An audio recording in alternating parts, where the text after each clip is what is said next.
نحمده ونصلي على رسوله الكريم أما بعد أعوذ بالله من الشيطان الرجيم بسم الله الرحمن الرحيم اتل ما أوحي إليك من الكتاب وأقم الصلاة إن الصلاة تنهى عن الفحشاء والمنكر ولذكر الله أكبر والله يعلم ما تصنعون۔ آج کی تلاوت میں 21واں پارہ اتلو ما اوحیا اور 22واں پارہ ومن یقنت، جس کے اندر سورہ احزاب پوری طرح پڑھا گیا۔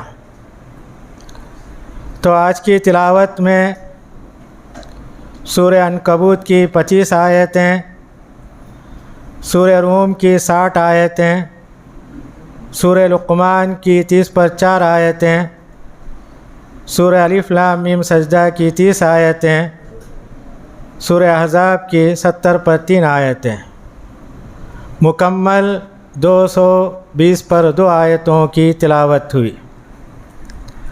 اللہ رب العزت سے دعا ہے کہ آج کی تلاوت کو اور اس کے سننے کو قبول فرمائے، ہمارے گناہوں کو معاف فرمائے۔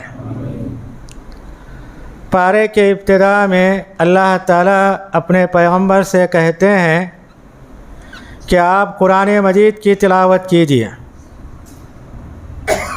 نبی کریم صلی اللہ علیہ وسلم پر قرآن نازل ہوا اور آپ نے قرآن صحابہ کو پڑھ کے سنایا، اس کے باوجود اللہ تعالیٰ آپ سے کہتے ہیں کہ آپ قرآن مجید کی تلاوت کیجیے۔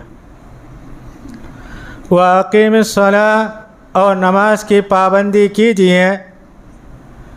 نماز کا فائدہ یہ بتاتے ہیں کہ نماز کیا ہے، بے حیائی برائی سے روکتی ہے،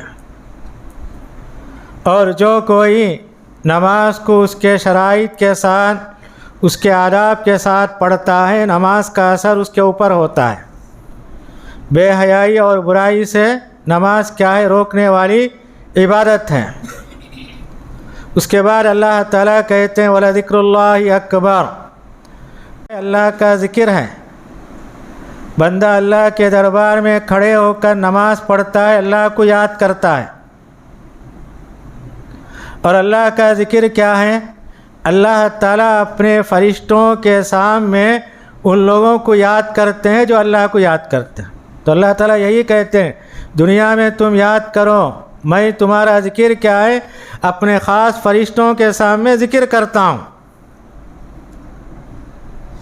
اس کے بعد اللہ تعالیٰ نے یہ بتایا نبی کریم صلی اللہ علیہ وسلم اللہ کے پیغمبر ہیں، ان کے پیغمبر ہونے میں کوئی شک و شبہ نہیں۔ اللہ تعالیٰ آپ کے تعلق سے کہتے ہیں وَمَا كُنْتَ تَتْلُو مِن قَبْلِهِ مِن کتاب، آپ قرآن مجید سے پہلے کسی کتاب کو آپ نے نہیں پڑھا، آپ کو لکھنا پڑھنا نہیں آتا تھا۔ وَلَا تَخُطُّهُ بِيَمِينِكَ، اور آپ اپنے سیدھے ہاتھ سے قلم اٹھا کر کسی چیز کو آپ نہیں لکھے۔ آپ عربی جانتے تھے، اللہ تعالیٰ آپ کے اوپر قرآن کو نازل کیا عربی زبان میں، قرآن کی آیتیں آپ لوگوں کے سامنے پڑھ کے سناتے ہیں، سارے عرب والے پریشان ہو گئے۔ لکھنا پڑھنا نہیں آنا ہمارے لیے عیب ہے، نبی کریم صلی اللہ علیہ وسلم کے لیے بڑی شان ہے کہ اللہ تعالیٰ نے آپ کو پڑھے بغیر لکھائے بغیر آپ کو قرآن جیسا معجزہ دیا۔ تو اللہ تعالیٰ کہتے ہیں اذا لارتاب المبطلون، آپ کے زبان سے قرآن کی آیتوں کو سن کر یہ سارے لوگ کیا ہے، پریشان ہو گئے۔ یہ کیسا کلام عربی زبان کے اندر، اس کی آیتوں کی نزاکت، اس کی فصاحت، اس کی بلاغت، سارے عرب کے شعراء ادبا کیا ہے، قرآن کی آیتوں کے سامنے جھک گئے۔ اس کے بعد اللہ تعالیٰ جنت کی ایک نعمت کا ذکر کرتے ہوئے کہتے ہیں فَأَمَّا الَّذِينَ آمَنُوا وَعَمِلُوا الصَّالِحَاتِ فَهُمْ فِي رَوْضَةٍ يُحْبَرُونَ، جو لوگ ایمان لائے، نیک عمل کیے، اللہ تعالیٰ ان کو جنت میں اچھا گانا سنائیں گے۔ دنیا کے اندر کیا ہے، گانا بجانا حرام ہے، مگر اللہ تعالیٰ جنت کے اندر جنتیوں کے لیے گانا ایسا ہوگا، اچھا ہوگا، اس کے اندر جنت والے آپس میں ایک دوسرے کی تعریف بیان کریں گے۔ طبرانی کی حدیث ہے، علامہ ناصر الدین البانی نے اسے صحیح قرار دیا۔ یحبرون سے مراد کیا ہے، اچھا گانا۔ اللہ تعالیٰ محفل جمی ہوگی جنت کے اندر، ان کے لیے گانے کا انتظام کرے گا۔ اسی سورہ کے اندر اللہ تعالیٰ یہ کہتے ہیں تمام مخلوق کی روزی اللہ کے ذمہ ہے۔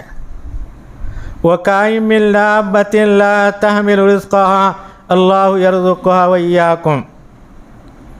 دنیا میں بے شمار جانور ہیں، کوئی جانور روزی کو اٹھا کر نہیں چلتا، اللہ تعالیٰ ان کو بھی روزی دیتے ہیں، ہم کو بھی روزی دیتے ہیں۔ نبی کریم صلی اللہ علیہ وسلم نے کہا پرندے صبح سویرے گھونسلے سے نکلتے ہیں بھوکے پیٹ، باہر نکل کے روزی کو تلاش کرتے ہیں، شام کو جب اپنے گھونسلوں کی طرف لوٹتے ہیں پیٹ بھر کر لوٹتے ہیں۔ یہ اللہ کی قدرت ہے، اللہ تعالیٰ ان کو روزی دیتا ہے۔ صبح سویرے خالی پیٹ نکلتے ہیں، شام کو پیٹ بھر کے آتے ہیں۔ سورت کے آخر میں اللہ تعالیٰ کہتے ہیں دنیا کی زندگی کھیل تماشا ہے اور آخرت کی زندگی ہمیشہ رہنے والی ہے۔ دنیا عارضی، دنیا کا کھیل عارضی، کھیلنے والے عارضی، کوئی دنیا کے اندر ہمیشہ نہیں رہتا۔ اللہ تعالیٰ کہتے ہیں آنے والی زندگی آخرت ہے، ہمیشہ رہنے والی ہے، اس کے لیے محنت کرو، کوشش کرو۔ اس کے بعد والی سورہ روم ہے۔ روم کیا ہے؟ ایک علاقے کا نام جہاں عیسائی رہا کرتے تھے۔ اسلام سے پہلے عرب کے اندر ان کے آس پاس ایران اور روم کا غلبہ تھا۔ ایران والے آگ کی پوجا کرنے والے، روم کیا ہے؟ عیسائی مذہب کے، عیسیٰ علیہ السلام کو ماننے والے۔ یہ دونوں بڑی طاقتیں تھیں، آپس میں لڑتے تھے، کبھی ایران روم پہ غالب آتا، کبھی روم کیا ہے ایران پہ غالب آتا۔ نبی کریم صلی اللہ علیہ وسلم نبی بننے کے بعد ایران کیا ہے روم پہ غالب آ گیا، روم ہار گیا۔ عرب کے سارے مشرک ہنسنے لگے، خوشی منانے لگے، کیونکہ عرب کے لوگ کیا ہے بتوں کی پوجا کرنے والے، ایران والے کیا ہے آگ کی پوجا کرنے والے، یہ ان کے دوست تھے۔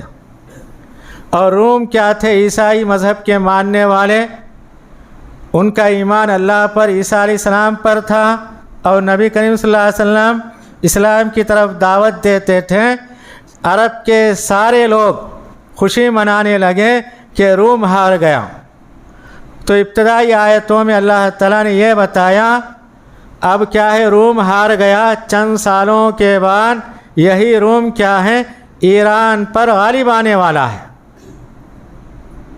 یہ آیتیں نازل ہوئی، حضرت ابوبکر صدیق رضی اللہ تعالیٰ عنہ ابو جہل کو سنایا، وہ مذاق اڑانے لگا۔ اس وقت مسلمانوں کی تعداد بالکل تھوڑی تھی، وہ لوگ کیا کرے مذاق اڑانے لگے، یہ کیسی بات تم کہہ رہے ہو؟ تو حضرت ابوبکر صدیق رضی اللہ تعالیٰ عنہ نے اس سے شرط لگا لی۔ تو اللہ تعالیٰ نے یہی کہا ان آیتوں کے اندر اب روم کیا ہے ہار گیا، چند سالوں کے اندر یہی روم کیا ہے ایران پر جیتے گا۔ اور اللہ تعالیٰ کہتے ہیں پہلے بھی بعد میں، ہار سے پہلے جیت کے بعد بھی اللہ کا حکم ہے، جب تک اللہ تعالیٰ کوئی چیز نہیں چاہتے دنیا کے اندر نہیں ہونے والی۔ اس کے بعد اللہ تعالیٰ کہتے ہیں کہ دنیا کے اندر جو اللہ کی نشانیاں ہیں، انہی نشانیوں کے اندر انسانوں کا جوڑا، بے شمار نشانیاں اللہ تعالیٰ نے بتائے۔ اس کے اندر اللہ تعالیٰ یہ کہتے ہیں اللہ کی نشانیوں میں سے ایک نشانی یہ ہے کہ آپس میں اللہ تعالیٰ نے تمہارے جوڑے بنائے، میاں بیوی کا جوڑا کیوں بنایا؟ لِتَسْكُنُوا إِلَيْهَا، تاکہ تم سکون اطمینان حاصل کرو۔ وَجَعَلَ بَيْنَكُمْ مَوَدَّةً وَرَحْمَةً، اور اللہ تعالیٰ بتاتے ہیں کہ تمہارے جوڑے کے اندر الفت، محبت اور رحمت کو اللہ تعالیٰ بنا دیا۔ مودت کیا ہے؟ شوہر کا بیوی سے محبت کرنا۔ رحمت کے معنی کیا ہے؟ اگر بیوی کو تکلیف پہنچتی ہے، شوہر بے چین ہوتا ہے، اسے دور کرنے کی کوشش کرتا ہے۔ یہ مودت رحمت کیا ہے؟ نکاح کے ذریعے حاصل ہوتی ہے۔ یہ دلی محبت کیا ہے؟ نکاح کے ذریعے حاصل ہوتی ہیں۔ تو اللہ تعالیٰ نے کہا یہ جوڑوں کا بننا، جوڑوں کا قائم رہنا، آپس میں الفت، محبت، پیار اور محبت کی جو جگہ پائی جاتی ہے، اللہ کی دین ہے۔ ہم دنیا کے اندر شادی بیاہ کے موقع پر نبی کریم صلی اللہ علیہ وسلم نے کہا لوگ کیا ہے انتخاب کرتے وقت کوئی خاندان کو دیکھتا ہے، کوئی حسب کو دیکھتا ہے، کوئی دینداری کو دیکھتا ہے، کوئی اس کے مال کو دیکھتا ہے۔ دینداری کیا ہے؟ ہمیشہ رہنے والی، محبت کو جنم دینے والی ہے، اور باقی جو تین چیزیں ہیں یہ محبت اپنے ساتھ نہیں لاتی۔ پھر اللہ تعالیٰ نے بتایا زمین کے اندر، سمندر کے اندر جو فتنے فساد ہوتے ہیں انسانوں کی کرتوت کی وجہ سے۔ جب بندے کیا ہے نافرمانی کرتے ہیں تو اللہ تعالیٰ زمین کے اوپر اور سمندر میں کیا ہے عذاب، کبھی سونامی کے ذریعے، طوفان کے ذریعے جو عذاب کی شکلیں آتی ہیں، تو اللہ تعالیٰ کہتے ہیں بما کسبت ایدی الناس، لوگوں کی برائیوں کی وجہ سے۔ جب بھی برائیاں زیادہ ہوتی ہیں، زمین پر زلزلے، آفتیں، مصیبتیں، بیماریوں کی شکل میں، سمندر کا پانی ساحل پر آ جانا، شہروں میں گھس جانا، یہ بھی ایک اللہ کا عذاب ہے۔ پھر اللہ تعالیٰ نے یہ بتایا کہ زکوٰۃ کا جو نظام ہے اللہ تعالیٰ اس کے تعلق سے کہتے ہیں یہ زکوٰۃ کیا ہے، ادا کرنے سے اللہ تعالیٰ تمہارے مال کے اندر اضافہ کرتے ہیں۔ سود کے تعلق سے اللہ تعالیٰ یہ کہتے ہیں سودی کاروبار کرنے والا یہ سوچتا ہے سود کرنے سے میرا مال بڑھتا ہے، تو اللہ تعالیٰ کہتے ہیں فلا یربو عند اللہ، اللہ کے نزدیک اس کے مال کے اندر اضافہ نہیں ہوتا۔ لوگ کیا خیال کرتے ہیں یہ ایک تجارت ہے، سود کیا ہے، ایک بزنس ہے۔ اللہ تعالیٰ کہتے ہیں بزنس تمہارے نزدیک ہے، ہمارے نزدیک اس کے اندر برکت نہیں ہوگی، اس کے اندر خیر و عافیت نہیں ہوگی۔ سورہ کے آخر میں اللہ تعالیٰ انسان کے 3 دور کا ذکر کیا، جب پیدا ہوتا ہے، بچہ ہوتا ہے، کمزور ہوتا ہے، اس کے بعد جوانی کا دور، طاقتور کا دور، اس کے بعد بڑھاپے کا دور۔ اللہ تعالیٰ کہتے ہیں اس قدرت پر غور کرو، بچہ جب پیدا ہوتا ہے کمزور ہوتا ہے، وہی جسم بڑھتا ہے، طاقتور ہوتا ہے، پھر اللہ تعالیٰ بڑے جسم کو کمزور بنا دیتے ہیں۔ یہ اللہ کی قدرت ہے۔ اس کے بعد والی سورہ لقمان ہے۔ لقمان جو ایک اللہ کے نیک بندے تھے، اللہ تعالیٰ ان کو حکمت سے نوازا تھا۔ جیسے ہی ان کو حکمت ملی وہ اللہ کا شکریہ ادا کرنے والے تھے۔ اللہ تعالیٰ ان سے کہا انشکر لی، میرا شکریہ ادا کرو۔ بڑے حکیم تھے، عرب کے اندر ان کا چرچا تھا، صورت شکل کے اعتبار سے کالے تھے، مگر اللہ تعالیٰ انہیں حکمت، دانائی عطا فرمائی تھی۔ وہ ایک غلام تھے، ان کا آقا آتا ہے، کہتا ہے بکری ذبح کر کے بکری کے 2 اچھے چیز میرے پاس لے کر آؤ۔ انہوں نے بکری ذبح کی، زبان اور دل کو ان کے پاس پیش کیا، انہوں نے اسے کھایا۔ پھر چند دنوں کے بعد پھر آئے، انہوں نے کہا ان کے آقا نے بکری ذبح کر کے اس کے اندر 2 سب سے خراب چیز لے کر آؤ۔ تو لقمان علیہ السلام نے زبان اور دل کو پیش کیا۔ ان کے آقا نے پوچھا جب میں نے تم سے کہا تھا 2 اچھے چیز لاؤ تو زبان اور دل لائے، اور میں نے تم سے کہا تھا 2 خراب چیز لاؤ تو تم زبان اور دل لائے۔ تو لقمان علیہ السلام نے کہا اگر جسم میں زبان دل اگر اچھا رہا سارا جسم اچھا، اگر جسم میں زبان اور دل خراب سارا جسم خراب۔ پھر انہوں نے اپنے بیٹے کو جو نصیحت کی، ایک رکوع کے اندر اللہ تعالیٰ نے اسے بیان کیا۔ سب سے پہلی نصیحت یہ تھی اپنے بیٹے کو اللہ کے ساتھ شریک مت کر۔ اس کی وجہ انہوں نے بتائی شرک کیا ہے، بڑا گناہ ہے۔ دوسری نصیحت کیا تھی، ماں باپ کی خدمت کرنا۔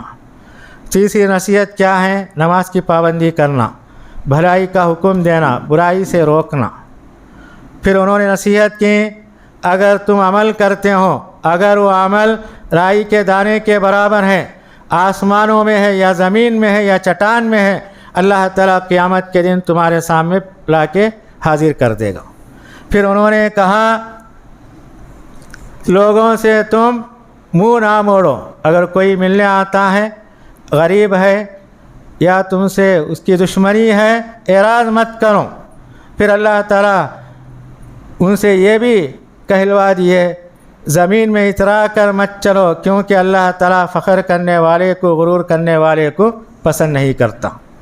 اس سورہ کے اندر اللہ تعالیٰ نے اپنی عظمت قدرت کا ذکر کرتے ہوئے کہا دنیا کے سارے درخت قلم بن جائے، سمندر کا سارا پانی انک ہو جائے، اور ایک قلم اٹھا کر سمندر کے پانی سے اللہ کی تعریف لکھتے جائے، سارے قلم ختم ہو جائیں گے، سمندر کا پانی ختم ہو جائے گا، اس کے علاوہ اور 7 سمندر کا پانی انک ہو جائے، تب بھی اللہ کی تعریف لکھتے جائے، اللہ کی تعریف ختم نہیں ہوگی۔ سورت کے آخر میں اللہ تعالیٰ نے 5 چیزوں کا ذکر کیا اور یہ بتایا یہ غیب کا علم ہے، اللہ کے سوا کوئی نہیں جانتا۔ پہلی بات کیا ہے، قیامت کا علم، یہ غیب کی بات ہے، اللہ کے سوا کوئی نہیں جانتا۔ دوسری بات کیا ہے، بارش کب ہوگی، کتنی ہوگی، یہ غیب کا علم۔ تیسری بات کیا ہے، ماں کے پیٹ کے اندر بچہ بننے سے لے کر باہر آنے تک اس کی ساری کیفیت اللہ تعالیٰ جانتا۔ چوتھی بات کیا ہے، کل آدمی کیا کمائے گا، کتنا کمائے گا، اللہ کے سوا کوئی نہیں جانتا۔ پانچویں چیز کیا ہے، کون سی زمین میں اس کا انتقال ہونے والا ہے، کہاں مرے گا، کہاں دفن ہوگا، اللہ کے سوا کوئی نہیں جانتا۔ اس کے بعد والی سورہ الف لام میم سجدہ ہے۔ نبی کریم صلی اللہ علیہ وسلم اس سورت کی تلاوت جمعہ کے دن پہلی رکعت میں کیا کرتے تھے۔ اس سورت کے اندر اللہ تعالیٰ نے خاص کر قیامت کے دن سارے نافرمان اللہ کے دربار میں کھڑے ہو کر اقرار کریں گے، اے ہمارے رب، ہم نے اپنے آنکھوں سے تیرے منظر کو دیکھ لیا، قیامت کو دیکھ لیا، جنت کو دیکھ لیا، دوبارہ تو ہم کو دنیا میں بھیج، نیک عمل کر کے آئیں گے۔ تو اللہ تعالیٰ کہیں گے یہاں آنے کے بعد دوبارہ دنیا میں جانا نہیں۔ اس کے بعد اللہ تعالیٰ نے نیک لوگوں کی تعریف بیان کرتے ہوئے کہا اللہ کے نیک بندے رات میں اپنے بستروں پر کروٹیں بدلتے ہیں، اللہ کو یاد کرتے ہیں، اللہ کی تسبیح بیان کرتے ہیں، اس کا ذکر و اذکار کرتے ہیں، کھڑے ہو کر تہجد کی نماز پڑھتے ہیں۔ اس کے بعد کی آیت میں اللہ تعالیٰ کہتے ہیں میں نے ایسے لوگوں کے لیے ایسی نعمتیں چھپا کر رکھا ہے وہ جو نہیں جانتے، کیونکہ اللہ کے نیک بندے اپنے گھر میں، اپنے روم میں، اپنی جگہ چھپ کر لوگوں سے نماز پڑھتے ہیں، تو اللہ تعالیٰ کہتے ہیں ایسے نیک بندوں کے لیے میں نے جنت کے اندر ایسی نعمتوں کو چھپا کر رکھا ہے، دنیا کی کسی آنکھ نے اسے نہیں دیکھا، کسی کان نے اسے نہیں سنا، نہ کسی کے دل کے اندر اس کا خیال آیا۔ اس کے بعد والی سورہ احزاب ہے۔ احزاب کے معنی جماعتیں، اس کا دوسرا نام جنگ خندق ہے۔ عرب کے سارے قبیلے مل کر مدینے پر حملہ کرنے کے لیے آئے۔ نبی کریم صلی اللہ علیہ وسلم نے صحابہ سے مشورہ کیا کیا کیا جائے۔ سلمان فارسی رضی اللہ تعالیٰ عنہ نے مشورہ دیا